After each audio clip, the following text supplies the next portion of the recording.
A wise and learned man once said, you can't always get what you want, but if you try sometimes, you might find you get what you need. I can't think of a better credo for the kitchen. Who hasn't found themselves one egg short of an omelet or missing a crucial ingredient the moment company arrives? The art of the substitution is an art form unto itself. Certainly no sales job is needed to sell you on the substitution. Surely the most surefire way to save something from, something, oh, good grief. Cut. Cut. Good grief? That's Charlie Brown. I do, oh bother. Sorry. The poof. I got it. That's something. Look, the Stones line, that was tasty. But you need to dial down those alliterations a little But you bit. do that all the time. Don't interrupt. You know, whether we're talking about a fifth grade science teacher, a beloved television personality, or a favorite spice, substitutes don't have to be the weak link in the chain. And believe me, with a taste of science and a dollop of know-how, even substitutions can be... Yeah.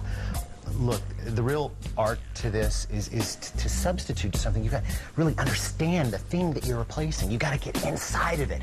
Look at it from every angle. And then when you've got it, well, you find that with just a touch of the scientific and a wafer-thin slice of know-how, even culinary substitutions can be...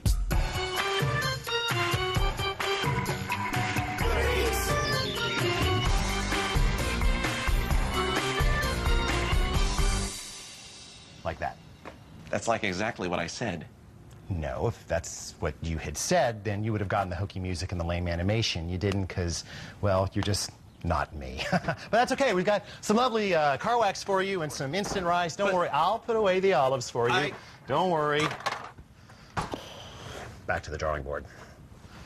If you ask me, the world of culinary substitutions really breaks down into three categories. We have emergency substitutions. You need a cup of bread flour and all you have is all-purpose. You don't have time to go to the store. What are you going to do? Then there are health-related substitutions. This is any substitution that has to be made because a particular ingredient clashes with, you know, your health needs. Then, of course, there are the creative substitutions. These are the flights of fancy, the whims, the I don't want to use dill, I don't want to use tarragon. And, you know, come to think of it, that's more willful improvisation. We'll save that for another show. Now, our next Substitute Me won a Cook Like A.B. contest in Grand Rapids? That's right. But that's another show. Hey, nice touch. So, what are you going to be substituting today? Well, I've always loved your biscuit recipe. Ah. That show you did with your grandmother was so sweet. Ah. Now, what if you woke up early one morning to bake biscuits and you discovered to your horror that you were out of baking powder? That's your substitution? Baking powder? Is that another show, too? No, it would take like half a second. It's the simplest thing in the world. All chemical leaveners work on the same basic principle that... Oh, here, hold this and just stand there a second. Okay. All chemical leaveners work on the simple premise that when a base and an acid come together in the presence of water, carbon dioxide is released by the reaction. In this case, the base is baking soda, one of the only bases in the culinary world, I might add. The acid, common white vinegar. Let's see what happens, shall we?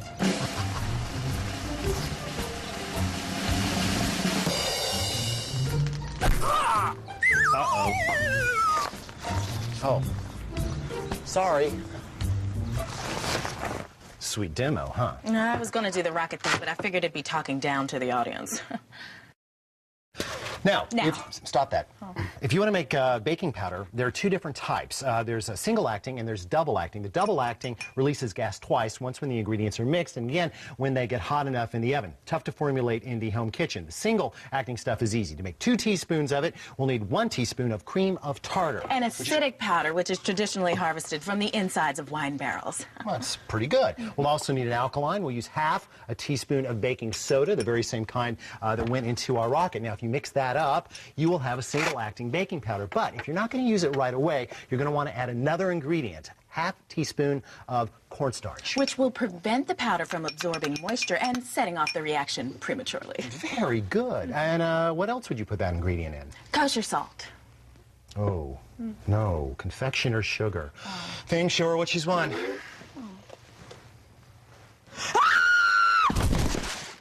Don't worry about it. We'll ship it. You know, bringing up this whole biscuit thing is interesting because there's the whole buttermilk to be dealt with. Good substitution. Despite its moniker, buttermilk is not butter and milk. In the old days, it was the milk that was left over after cream was churned into butter. But these days, it is usually just skim milk that's inoculated with a bacteria that creates lactic acid, and that provides some tang and certainly thickens the product as well. Now, in recipes like, say, biscuits, good southern biscuits, buttermilk adds flavor. This is true, but it also provides acid, and that is very important because a good baking application will be balanced, like an algebra equation. If you're going to have proper leavening, the acid needs to be balanced with alkali, which you get from baking soda and certainly to some degree from baking powder. Now, what if you go and just say, I'm not going to use buttermilk, I'm going to substitute regular old milk? Well, all of a sudden, the equation starts to go out of balance. Everything goes haywire, and your biscuits end up looking like this, and that's not good eats. What are you going to do, mister? Well, you're either going to have to go get that leavening and recalculate it, or you're going to have to acidify this milk, and that is easily done with just a tablespoon of lemon juice added to 1 cup of skim milk. Now, it doesn't exactly make buttermilk because it won't be as thick, but the acid ratio will be just fine. Now, you could use vinegar, but I like lemon juice because the citric acid adds browning to baked goods. Just a little side benefit. Although this already contains all the necessary acids to activate our leavening agents, chilling it down a bit will give it time for the acids to denature some of the milk proteins, and that will thicken it a bit, which will make it even more perfect for our biscuits.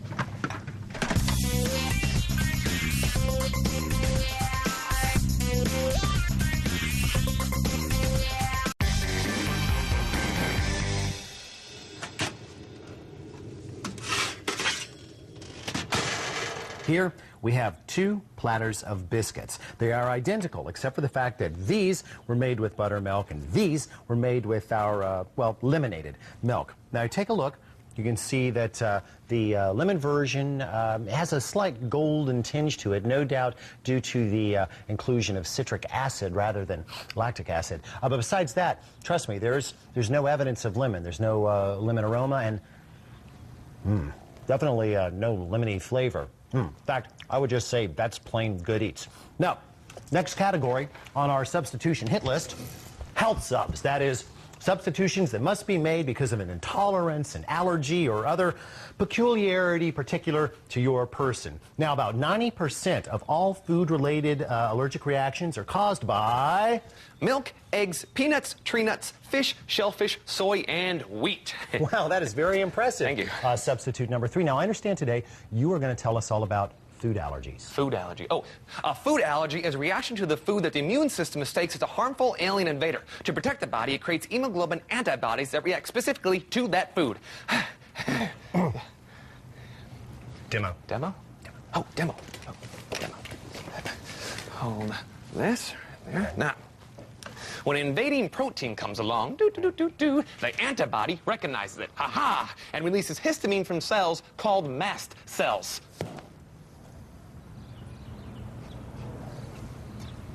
And I should know because I'm deathly allergic to shrimp. That's great. Substitute number 3. You know, we've got some lovely parting gifts for you. No, wait. I used your coconut shrimp recipe on my own super colossal hypoallergenic shrimp. You're not going to eat that. It's perfectly safe. You said you're deathly allergic. You can't. Call 911. Careful. Careful. Oh, wait a second. Here you go. Thanks. And don't you worry about anything. You're going to be just fine. Probably. You know, I remember that recipe, that coconut shrimp, and if I recall, there was another component, a sauce containing an even more common food allergen, peanuts, more specifically, peanut butter. Ugh. Unfortunately, there is no straightforward substitute for peanuts or for peanut butter. Their flavor is simply too unique. But if the issue is specifically a peanut allergy and not an all-out nut allergy, we can build a flavor profile very close to it by combining 3 other pastes. Now, cashew butter is something that we have made on this program before, and it's available in almost every health food store and most megamarts these days. Tahini is ground up sesame seeds, very common in Middle Eastern recipes like baba ganoush and hummus. It's usually found in the ethnic aisle. Number 3 is in the fridge. Ever had miso soup at your local sushi bar? Well, it has been flavored with a fermented soybean paste that is called, oddly enough, miso, which comes in several colors or grades from white to red to almost black. Now, the red type sort of looks like a deeply roasted fresh ground peanut butter and has that same roasty toasty flavor that is so darn hard to replicate. Oh, you like the looks of that? That's another show.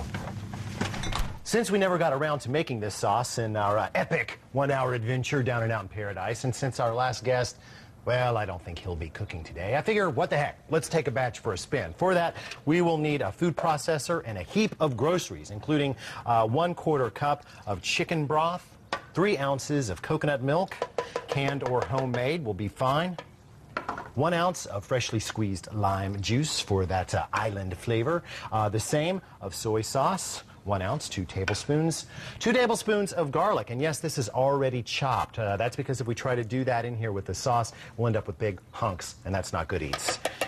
And ditto ginger, fresh ginger to the tune of 1 tablespoon. Then we have a tablespoon of fish sauce, an ingredient I keep around for making pad thai or, well, any dish where you want a little flavor of cat food and athletic sock, but in a good way. That's why we only use a tablespoon. Also, a tablespoon of your favorite hot sauce.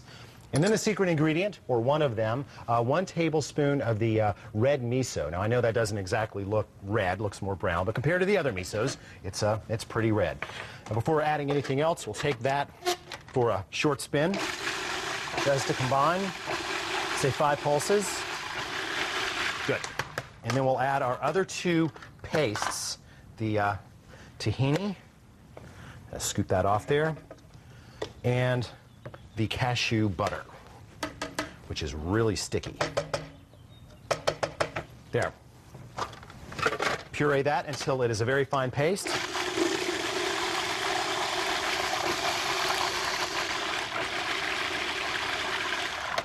That looks good. Now, for a finishing flavor, I think we could use a little herbal addition. For instance, a little cilantro would be nice. About a 1/4 cup. I'm not going to measure that. We'll let the machine figure it out. There you have it. A fragrant and spicy peanut sauce that doesn't contain a single peanut. It's perfect on beef satay, chicken satay, even wiener satay. And of course, there's the aforementioned coconut shrimp, which are absolutely, oh, look, I didn't know that we had a substitute thing today. How delightful. Oh. Hey!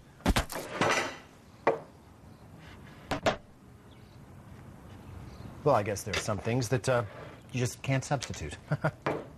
Excuse me.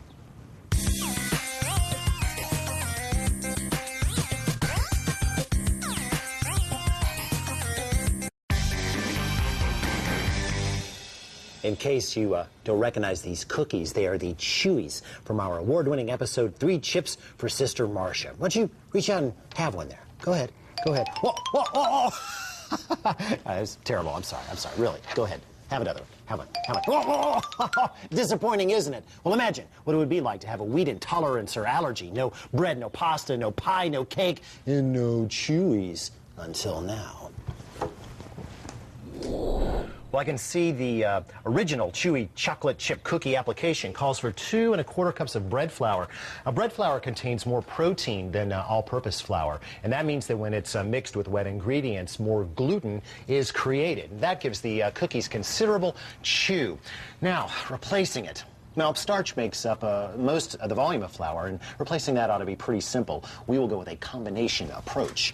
Brown rice flour has a pleasant flavor, especially in applications calling for brown sugar, but it's a little on the gritty side and tends to make for crumbly baked goods. Now, we could smooth that out to some degree with cornstarch, which is very smooth stuff. The starch in tapioca flour gelatinizes at a lower temperature than the starches in either rice flour or cornstarch, and that will help to create a pleasantly chewy tooth and a nice rise. Tapioca flour is used widely in various ethnic cuisines, but I wouldn't know about that because I'm not a nutritional anthropologist, but I know someone who is. Well, Alton, cassava has long been a staple in South America, Mesoamerica, and the Caribbean. The Portuguese took it to their colonies in Central Africa, where it thrived and soon became the most important food in the slave trade. Other names for cassava include yucca, manioc, mandioca, and apim. There are two main varieties, bitter and sweet. Although the sweet form can be eaten without further processing, the tapioca we use is made from bitter cassava, which contains cyanogenic glycosides. That can cause prussic acid poisoning if not processed correctly. Absolutely fascinating. Nutritional anthropology is my life. And it shows. You see, this substituting thing can really work if you just go about it right. Of course, substituting this flour, it means we're going to have to also substitute the protein structures, and that'll mean, well, come here. When you look at any baked good, be it a cookie or a gigantic loaf of bread, what you see, the mass, is mostly starch. But if you could look inside, you'd see that the real structure, come here, is protein. Gluten holds everything up, like framing on a building. It also helps to hold together the fat and water in an emulsion, so to speak. So, what do you think of my model? Pretty sweet, huh? Yeah, so what would you replace this structure with? Xanthan gum. Ah! Deb! Who's she? Cleaning lady! Go away, come back tonight. Cleaning lady. I'm the me you're trying to be, Curly. And you know what? I think we should give her every opportunity. You go ahead. Xanthan gum was discovered back in the 1950s when scientists at the Department of Agriculture discovered that a bacterium found on cabbage plants called Xanthomonas campestris. Thanks. Could be fermented in corn syrup to produce a polysaccharide that can actually be used to stabilize emulsions and suspensions. And when added to bread or gluten-free baked goods, can actually add volume and viscosity and structure, much like gluten. Listen, thanks for coming. I'll call you. Don't. I'll see her to the door. We wouldn't want her to get lost. No, we wouldn't. I realize it sounds a little on the alien side, but xanthan gum is actually pretty simple to find. A lot of megamarts carry it in their baking sections. You can certainly find it in health food stores. And then, of course, there's that whole World Wide Web thing.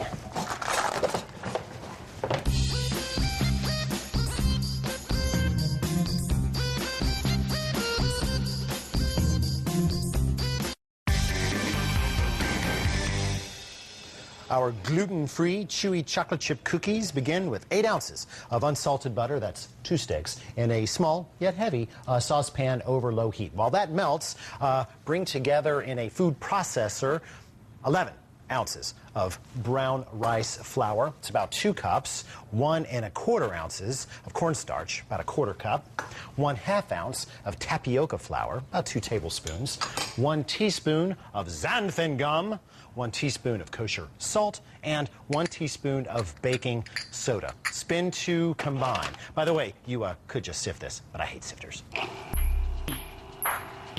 Time to build ourselves a cookie batter. Our melted butter goes into the work bowl of your favorite mixer along with 10 ounces by weight of light brown sugar and 2 ounces by weight of regular old sugar. Engage your paddle attachment at medium speed for 1 minute. Or until your mixture looks something like this. Then add 1 egg plus 1 egg yolk, 2 tablespoons of whole milk, don't use skim, 1 1/2 teaspoons of vanilla extract, and then bring on the dry goods. Do this at a very low speed and do it very slowly, or you will make a hideous mess of things. Now the batter is technically together, but we need the chips. 12 ounces of semi-sweet chocolate chips. You can do this by hand, but I like to let the machine do it. Next, you must chill your batter for 1 hour in the refrigerator. If you don't, the cookies will spread unattractively on the pan. We don't want that.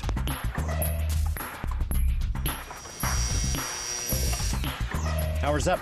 Time to scoop. I like to do 6 2-ounce portions on each half sheet pan or on a cookie sheet lined with parchment paper. Find a disher is the best way to do this. Into a 375-degree oven, and I wouldn't try more than 2 pans at one time. Now, halfway through the cooking process, you are going to want to rotate the cookies. What does that mean? Well, it means that the top pan goes to the bottom pan goes to the top, and each of the 2 pans gets rotated 180 degrees. It sounds a lot harder than it actually is. There. The cookies are done, pull them out and let them cool on the pans for 2 minutes before transferring to cooling racks. I dare say this cookie is better than the original. And so we see that sometimes substituting can lead us to a better place than we were in the first place. PA, what are you doing here? Parole. Listen, bro, there is no way on earth you could substitute for me. Oh, yeah? Watch this. Well, I hope we've inspired you to look beyond the recipe and into the kaleidoscope of culinary possibilities made possible by the artful substitution. Whether you're trying to avoid a last-minute emergency market run or a trip to the emergency room, substitutions can be good eats. See you next time.